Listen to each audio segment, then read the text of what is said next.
and we begin with ESPN's summer forecast projecting the best regular season records in the West today. The Jazz is the top seed, followed by the Lakers and the Suns. The remainder of the top six include the Nuggets, Mavericks, and Warriors, with the Clippers and Blazers just missing the automatic playoff spots. Matt, let's start towards the top. The Lakers were the top seed in the West when they won the title in the bubble. Do you expect them to chase the number one seed with this group that they have this year? I don't, RJ. I think this is a veteran-driven group. I think the last thing they're going to be worried about is seeding. You know they're going to be in the dance. The most important thing, like last year with this team, is just health, getting rhythm during the season, adding a lot of new pieces. So the most important thing is catching a rhythm during the season. I don't see them chasing the number one seed. I think they know this is a marathon, and as long as they're healthy going into the playoffs, they have a great chance to win the channel. Yeah, in terms of the Jazz, you got to remember that they were 52-20 last year. And so they have 52 wins, 10 shy of a regular season.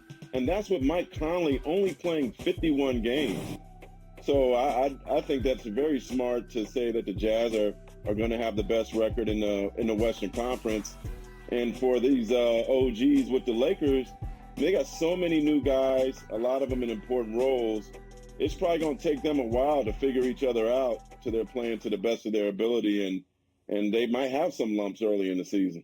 Well, look, my thing about the Lakers is that when you have such a veteran group, but you don't want to be battling. We saw that. You playing against a number 2 seed last year. You're having to fight the whole way. You want to be in that top 4. Right. You want to get that first round under your belt. You want to have home court advantage. You want to just be able to kind of ease into the postseason, which they were not able to do last season.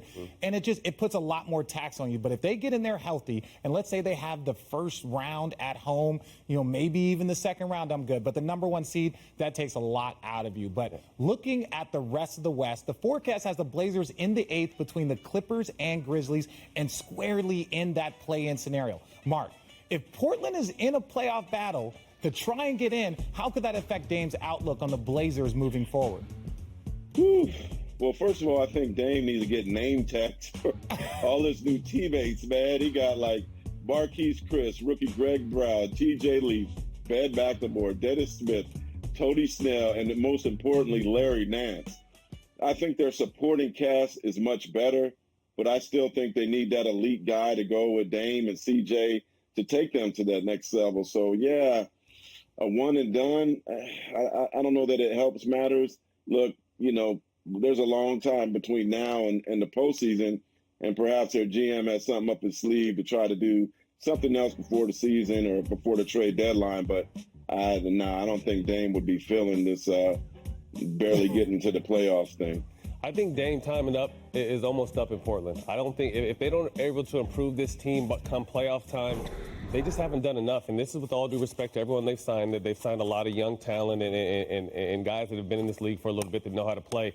But they, like Mark said, they haven't signed anyone that's going to move the needle. And in the Western Conference, with everyone coming back healthy, with the Golden States coming back healthy, with Jamal Murray coming back later in the season, Denver being healthy, all these healthy teams, Portland hasn't done enough to get up in that top conversation yet. And that's all Dame's asked. Dame's always taken the high road and being professional about it, but there's definitely going to be some behind-the-scenes talking if they're not able to improve this team by All-Star break. Well, and they were talking about Dame, since LaMarcus Aldridge left, he hasn't played with an All-Star, he hasn't played with an All-NBA guy, he's in a smaller market.